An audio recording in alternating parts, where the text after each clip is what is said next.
This year we're trying to get some performance in the animals and trying to increase that from maintenance to probably 0.8 or to a kilo a day through the supplementary feeding of local products.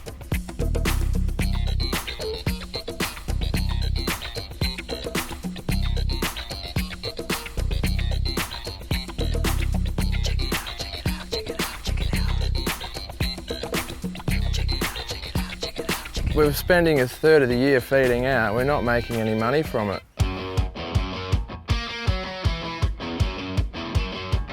For this particular group, the biggest challenge is the ever-increasing feed gap period, and we've had one of the driest seasons on record. We've had 65 days straight with no rain. Creates both an opportunity to help look at other alternatives in terms of pasture alternatives and supplements over that time period, but it also creates lots of challenges as well for the group in terms of how to modify their enterprises and survive in conditions such as this.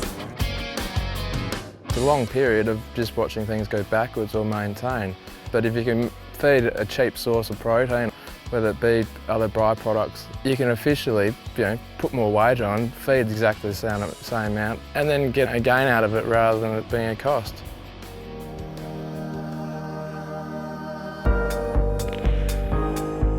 Sandy sold about 300 tonnes of grapemarc last year. He's constantly looking at how grapemarc can be used over that feed gap period, and he's also come up with a higher production supplement because grapemarc is more used as a maintenance, so now he's changed and looked at also a higher production supplement, so it incorporates grapemarc in the mix, but there are other ingredients that he's using as well. As far as trying to get them off the dry grass into the sacrifice paddocks, feeding them your silage and getting that gut change where you lose 14 days of weight gain. I'm trying to reinvent the wheel, I guess, and try and find some other supplement in there we can put in the mix to encourage the enzymes to change quicker in the gut.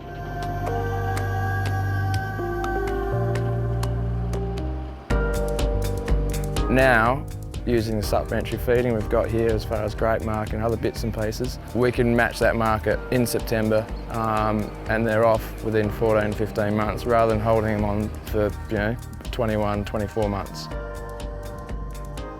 It's a big change because we're sort of focusing a lot more on the supplementary feeding and making weight there to match our markets rather than relying on the season. I can tell that he's well on his way to achieving the reduction in methane and improving production goals that we have been aiming at within the Farm300 program.